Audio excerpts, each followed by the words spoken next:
Saint-Michel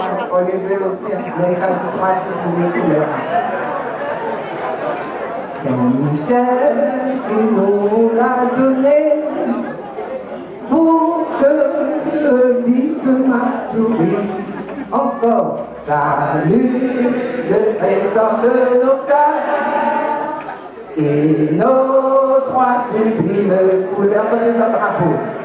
Saint-Michel qui nous l'a donné pour que vive ma souris. Nous voulons travailler ensemble pour faire ce qui lui ressemble. Nous voulons donner beaucoup de vie à notre chère Matourie. Salut le trésor de nos cœurs et nos trois sublimes couleurs. Saint-Michel qui nous l'a donné pour que vive Matourie. Pour que vive Matourie. C'est qui le trésor de nos cœurs? Akimoun. C'est lui. Merci.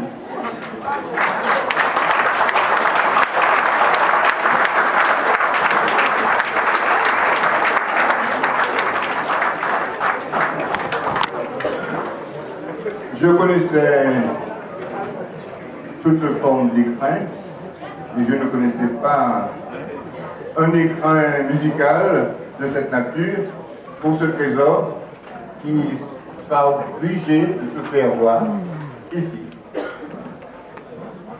C'est pour le trésor, hein? J'y peux rien.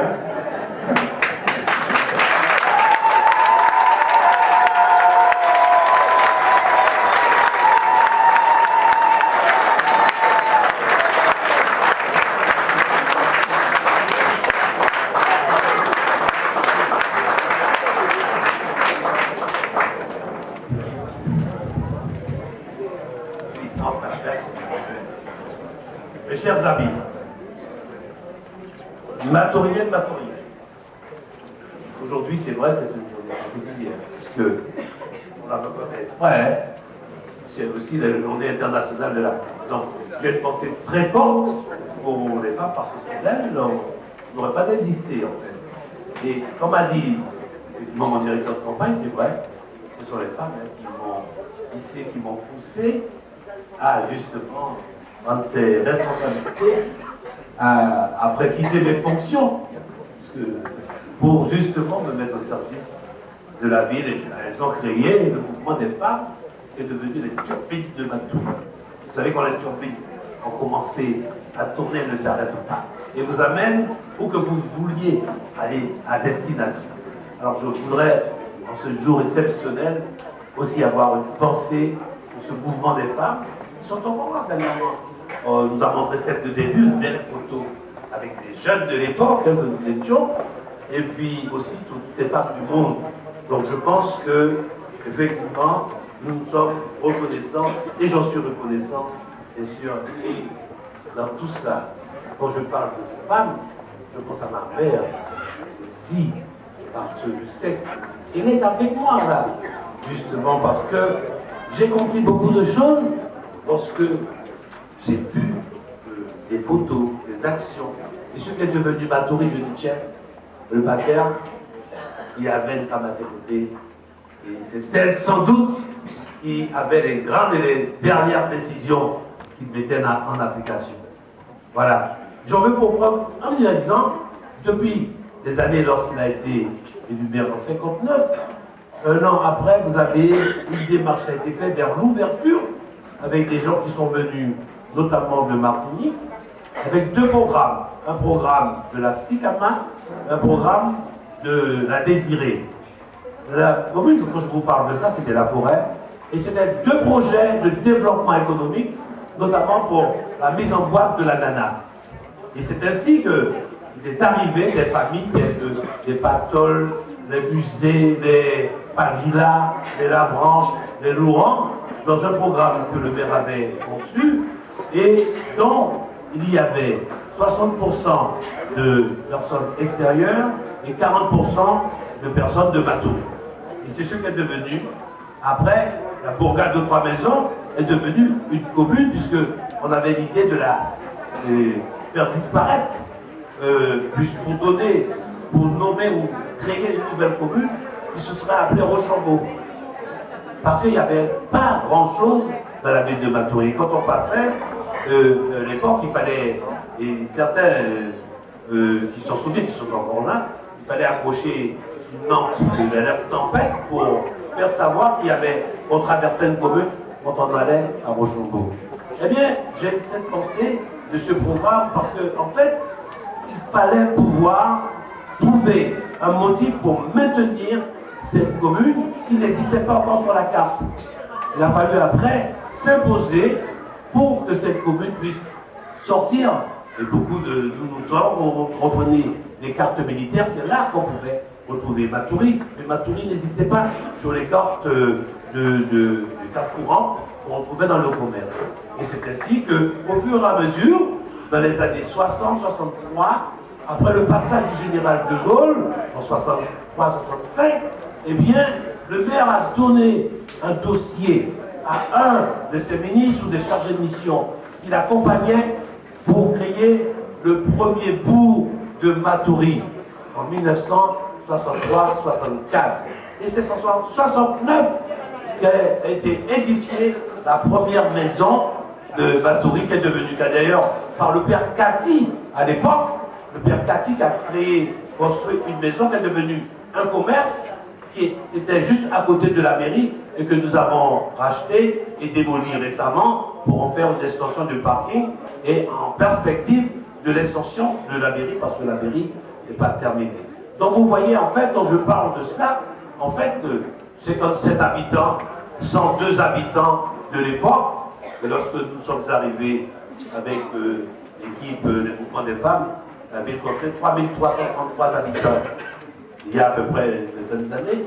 Aujourd'hui, elle dépasse les 37 000 habitants. C'était la dernière commune de Guyane, avec 15 communes en Guyane à l'époque, et nous sommes devenus, à un moment donné, dans les années 2000-2007, eh bien, la deuxième commune de Guyane, avec près de 20 000 habitants. Aujourd'hui, on se retrouve, parce que Saint-Laurent nous a dépassés, nous nous retrouvons aujourd'hui avec plus de 37 000 habitants. Mais lorsque Matoury avait 2500, 3000 habitants, Rémière-Montjoly en avait 6000. Mais nous avons dépassé Rémière-Montjoly sans s'en rendre compte. Grâce à quoi? Eh bien, grâce à un plan de développement et d'aménagement qui existait déjà dans le document d'urbanisme qu'on appelle le PDA, le plan de développement et d'aménagement, ou le PDU, le plan de développement urbain. Donc voilà, en gros, en quelques mots, je voulais vous retracer le parcours qui, effectivement, que nous avons réalisé. Et puis, maintenant, bien, nous sommes une ville où très convoitée, où que tout est arrivé, mais pas comme par hasard. Et je vous l'expliquerai, c'est parce qu'il y a eu une réflexion. Alors je salue toutes les dames, et bien sûr les personnalités en grade et qualité. J'ai mon voisin, M. Serge Patient, qui a été un ministre aussi président à un moment donné de la région, qui est parmi nous conseiller général, et un représentant de la ville spatiale de Kourou, bien qui nous fait l'honneur, bien sûr, de sa présence, cet écrivain, je dirais, en père. Écoutez, maître Patient, merci de votre présence ici. Je voudrais excuser aussi d'autres personnes, parce qu'au même moment, je crois qu'il y a des déclarations de candidature qui se font à Cayenne. On aurait eu à nos côtés d'autres personnalités. Je veux vous annoncer quelque chose. Depuis quelque temps, l'USD travaille, et ce qui nous a interpellés à l'époque de la création de l'USD, c'est un Premier ministre qui est passé dans les années 89-90. Et on avait, à l'époque, nous, les jeunes, nous avons créé l'association Jeunesse Active et Solidaire de Matoury, et nous avons bâti des projets. Et ce Premier ministre était effectivement le Premier ministre du président de la République, M. François Mitterrand, était venu à Matoury. Nous avions créé à l'époque, Et donc, je suis fondateur avec celui qui vient, qui est le directeur de cabinet, qui a été le président. Et l'initiative était venue de moi pour créer le club Convaincre. Convaincre pour réussir la Guyane. Et nous avons eu l'audace de présenter ce document à l'époque pour rassembler des jeunes qui avaient des courants d'idées diverses. Parce qu'en fait, c'est rassembler qui nous importait. Eh bien, après nous avons créé l'Union des sociodémocrates pour l'ouverture et le progrès. Parce qu'en fait, c'est un mouvement mais qui s'est tourné vers d'autres pour permettre de rassembler et de façon à bâtir justement Maturi. Et je crois que nous avions réussi. Parce que, à partir du moment où nous avons créé ce mouvement, eh bien, nous avons vu autour de nous des gens se rassembler, de tout courant politique, parce qu'en fait, et c'est ça justement la réussite de ce mouvement que je dis aujourd'hui, parce que lorsque nous avons fait la rentrée politique récemment, ici même, ici présent, regardez, vous verrez le drapeau bleu, blanc, rouge de M. Jules Ayad. C'est un républicain. Et le père Romilla, à l'époque, c'était pas, effectivement, M. Jules Ayad, eh bien, c'était un homme de la droite. Et M. Romilla, Raoul, était fondateur du Parti Socialiste guyanais, socialiste. Moi, j'ai été baigné par, justement, ces personnalités qui fréquentaient la région Paul-Éter, la Garante, le Cataï, etc. Mais, en fait, quand je me suis retrouvé ici, j'ai compris le chemin que nous avons pris. Parce que lorsque nous avons créé ce mouvement, c'est avec les anciens. Parce que ça, c'est très important. Ce mouvement de sociodémocrates que nous avons réalisé, c'était des personnes, des socialistes déçus de voir que ceux qu'avait prévu Justin Cataillé n'étaient plus de mise et qui sont écartés pour prendre une position différente. Eh bien, Jules Ayad était le compagnon de la première heure du père Romilla à l'époque. Et on voyait qu'il était, alors que je vous donne un peu les positions qu'ils avaient. Eh bien, ils ont réussi. J'ai en mémoire aussi dans Cléopas, tout ça, etc. Le père Martyr et Aucussan, nous sommes encore vivants. Pour nous, mais nous avons aussi les Jules Gaille et autres, etc. Ces gens-là qui fréquentaient mes parents, puisqu'ils avaient construit à l'époque, il a été aussi commerçant. La première, celui qui a fait le commerce et qui a créé la première coopérative, je dirais, pour les pauvres, les personnes les plus démunies. Il a sacrifié son commerce pour créer la coopérative à la demande de Justin Cataillé. Je vous explique un peu tout ça pour montrer le parcours et l'homme que je suis qui fait qu'aujourd'hui, lorsque nous avons fait notre rentrée politique, nous avons demandé à Jean-Pierre-Yves Chicot de venir nous parler de la social-démocratie. Nous ne savions pas qu'il y a plus d'une quinzaine d'années qu'on avait pris une direction qui aujourd'hui est venue d'actualité. Et lorsqu'il nous a dit ici même que peut-être ce mouvement, eh bien, peut-être celui qui peut répondre à la crise que nous traversons aujourd'hui, vous savez, j'ai retrouvé les phrases qu'avait prononcées monsieur Michel Rocard. Il a dit que de Maturi peut être le creuset de nouvelles générations guyanaises. C'est ça, c'est ces prononciations, ces mots qu'il a prononcés qui nous a engagés vers justement ce combat, cette lutte de l'union des sociaux-démocrates pour l'ouverture et le progrès. C'est un mouvement qui aujourd'hui, même le président de la République française aujourd'hui, s'est dit je me sens un social-démocrate. Eh bien, voilà pourquoi je vous l'explique. C'est que j'avais commencé déjà depuis bien longtemps une démarche pour avoir un grand mouvement social-démocrate en Guyane. Je me suis, et nous avons eu des discussions avec le Parti socialiste français local qui est avec nous aujourd'hui pour nous accompagner dans cette bataille des municipales et ils auront l'occasion de se prononcer. Ça veut dire que notre mouvement aujourd'hui est vraiment tourné vers une marche en avant avec des hommes de tout horizon mais qui ont pour seul objectif l'intérêt général et le développement de Maturi et de la Guyane. Voilà un peu ce que je voulais vous expliquer.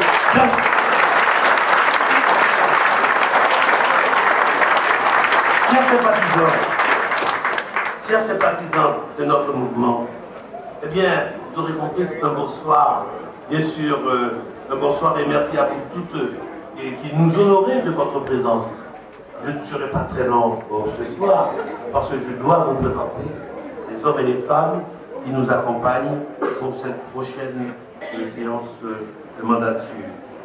Vous voir si nombreux est pour moi un grand réconfort, car je sais qu'avec vous, aucun aventurier, car je sais aussi qu'aucun aventurier politique, aucun calomniateur, aucun vendeur de rêves irréalisables, ne pourra faire dévier, on peut appeler ici, la locomotive, bien sûr, le TGV de Matoury, la dynamique de la voie tracée vers l'avenir, vers le progrès économique et social.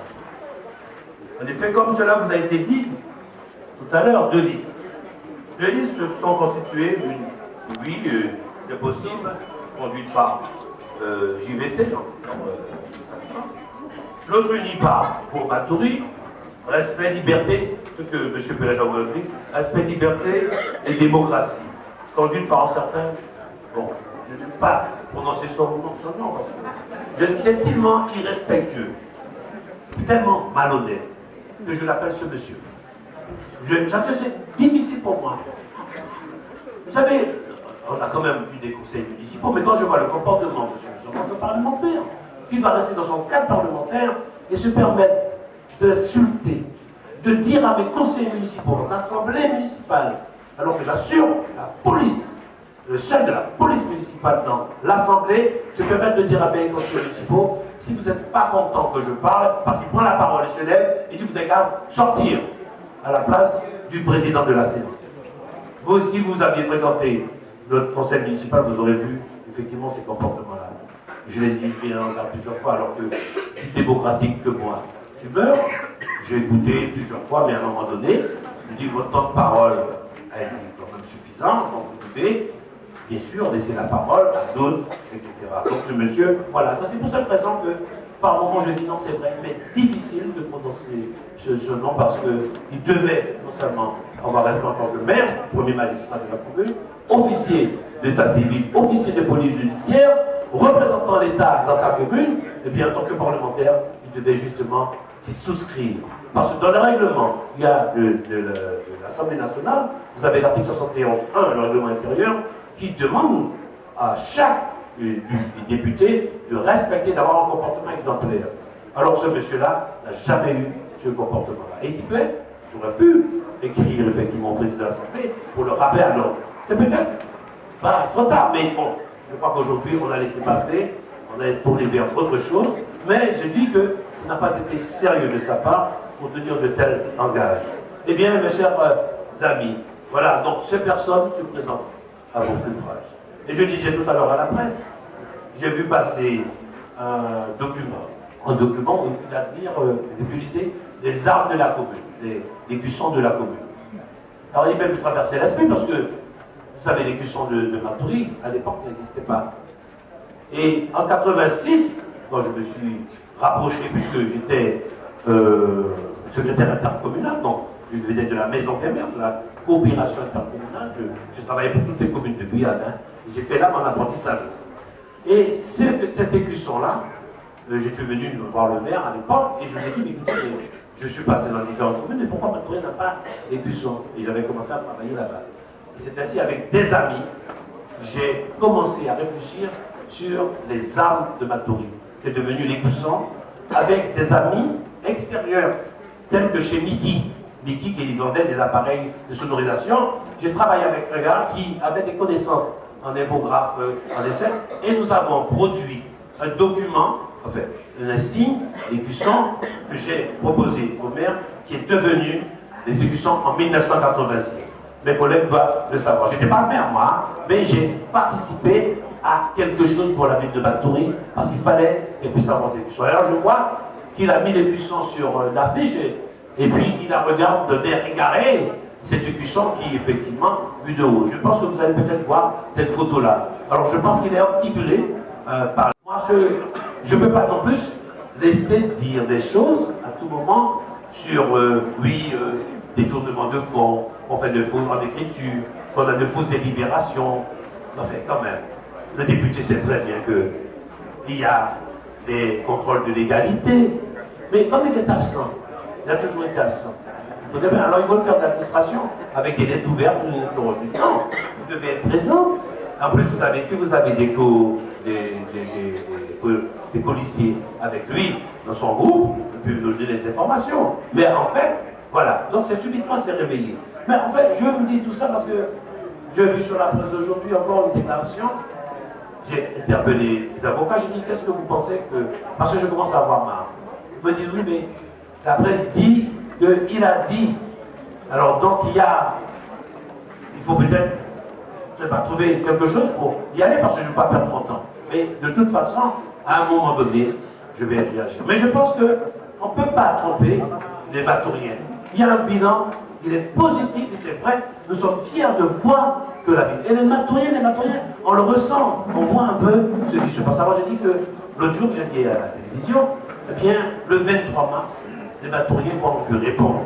C'est ce que j'attends. Il faut que vraiment ce monsieur puisse avoir une réponse qui convienne à sa mesure, parce qu'avec sa manière hautaine, il passe partout. Le monsieur qui se présente, on ne le connaît pas d'ailleurs. Bien souvent, on est à la porte, hein, mais il n'ose pas le dire. On est ouvert pour le dire. On a mis à la porte. Mais je crois qu'il est plus constructif de vous parler de mon équipe et moi-même.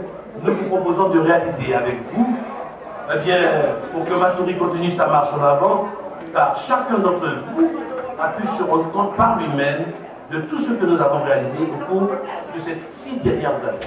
Et c'est là que je voudrais justement m'arrêter. Parce qu'il faut être atteint de sincérité pour prétendre qu'il ne s'est rien passé à Matoury. Je parle par exemple, quelques exemples, les constructions scolaires. Groupe scolaire Maurice Belloni, et la Romerie, équipement sportif, Maison des Arts Martiaux, Lucie qu'on va ouvrir bientôt parce que nous sommes en train de l'équiper intérieurement. Des équipements culturels, nous avons une médiathèque, et tenez-vous bien, nous avons un service multimédia à l'intérieur de notre médiathèque où des personnes sortent de l'extérieur de Matoury pour venir en formation pour avoir des outils informatiques. On fait cela à Matoury. Et tout le monde le sait, on sort de toutes les communes voisines et même bien plus loin. Eh bien nous avons aussi une médiathèque, un médiabus qui circule aussi dans Matoury, où on peut être en contact avec le monde entier à n'importe quel quartier de la ville de Matoury.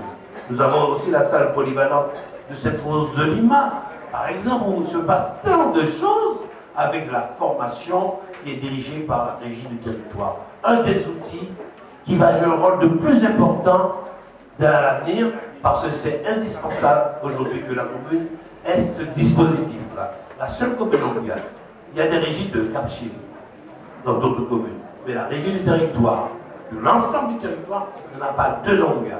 C'est une seule qu'il y a en Guyane, comme c'est une seule maison d'insertion, de solidarité et d'emploi qui existe en Guyane, c'est à Matoury.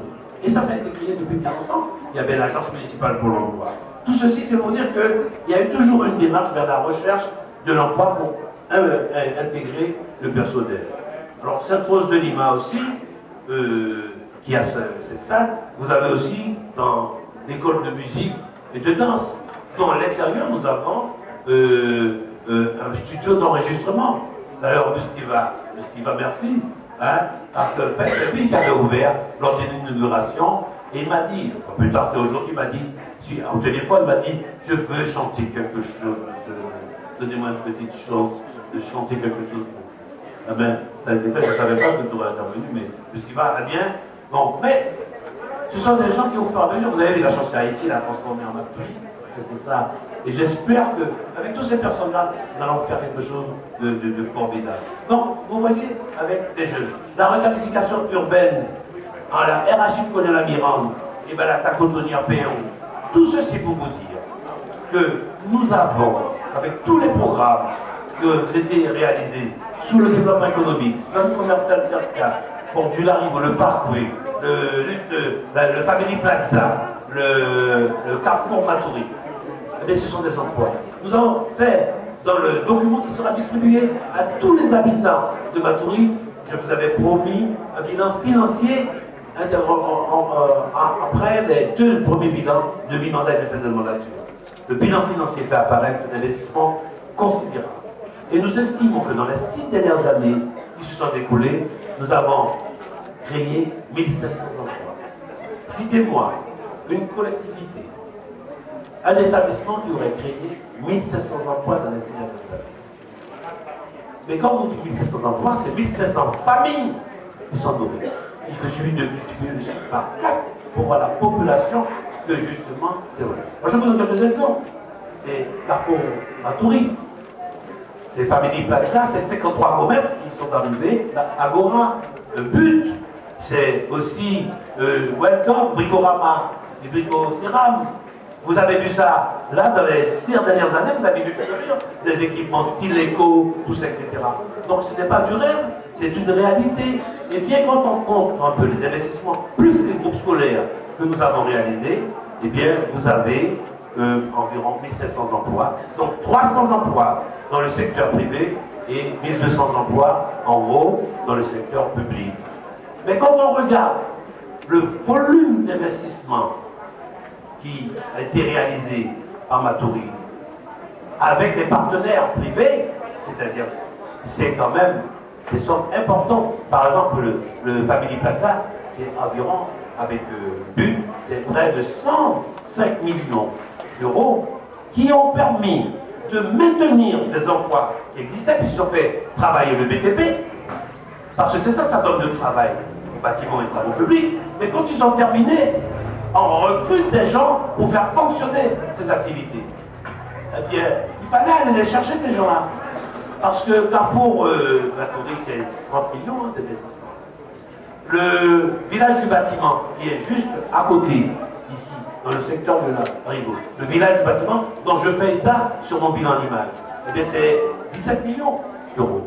Le village du bâtiment, et ce monsieur va construire encore un village agricole. Donc ça va permettre de créer, maintenir l'emploi, l'activité, et quand il est terminé, il faut mettre du monde pour faire marcher le commerce. C'est ça justement la stratégie Roumillac, et le système Roumillac et de l'équipe, bien sûr, qui vont tout, mais c'est ça notre stratégie. Et bien vous savez que c'est en mars 2007, si vous avez encore en mémoire, je vous avais distribué en mars 2007 un DVD, une vision urbaine pour la réalisation de projets humains. Parce que dans toute la démarche, c'est l'homme qui est au centre. Eh bien, nous avons affiné ce programme. Donc, tous les projets qui sont en chantier et que vous pouvez passer vérifier, que ce soit la zone de lotissement Zagré et Trikangui, avec 360 zones d'emploi et 350 logements. Eh bien, nous avons, c'est de l'investissement, eh bien, vous savez que ça va coûter 48 millions d'euros. Donc, ces 48 millions d'euros qui vont s'étendre sur 5 ans, ça va faire travailler le BTP. C'est des emplois qui sont créés. Nous devons former aussi des jeunes pour qu'ils puissent aller travailler tous ces engins qui sont effectivement à mettre en œuvre. Ça aussi, c'est important de savoir. Mais après, nous avons, compte tenu que nous avons signé un contrat local de santé, dans chaque lotissement, nous avions demandé aux promoteurs de prévoir cette charte de santé. C'est-à-dire que ça, c'est l'expérience. Nous devions avoir dans les lotissements des maisons qui soient adaptées pour les personnes âgées, ça c'est très demandé, et pour les personnes à mobilité réduite.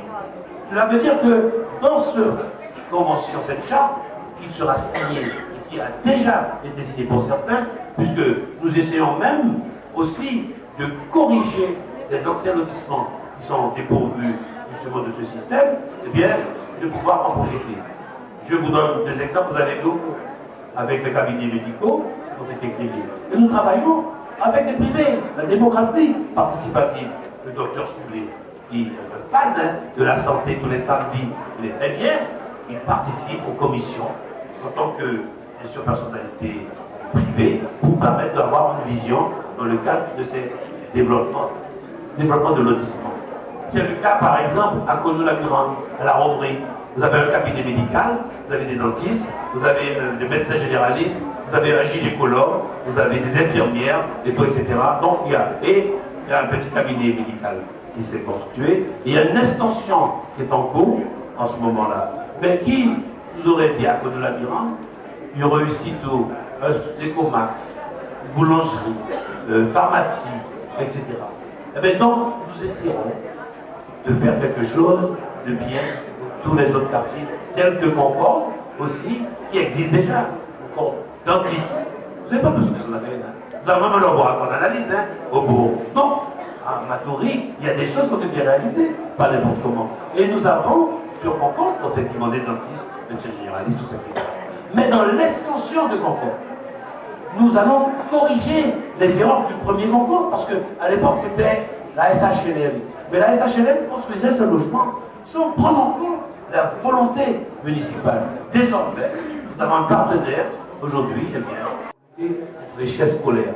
C'est tout naturellement que nous sommes intégrés, nous sommes insérés dans les nouveaux rythmes, qu'a proposé le gouvernement, les nouveaux rythmes scolaires. Pourquoi? Parce que nous avons déjà un contrat éducatif local où on donnait, on dispensait des cours, des formations sur la culture, sport, loisirs. Donc tout naturellement, vous savez, bon, il faut bien souvent être précurseur, parce que pour faire l'expérimentation, et je crois qu'aujourd'hui, que la loi va être confirmée, donc on est en train de faire une enquête auprès des familles, des parents, pour savoir ce qui ne va pas, ce qui ne se souhaite pas, de façon qu'on puisse faire des propositions remontées auprès du gouvernement, puisque c'est une démarche, je dirais, gouvernementale de l'État, donc nous devons nous y souscrire, tout en essayant d'apporter des améliorations, de l'adapter à la situation géographique de chaque commune. Ça, c'est une des décisions de l'association des maires.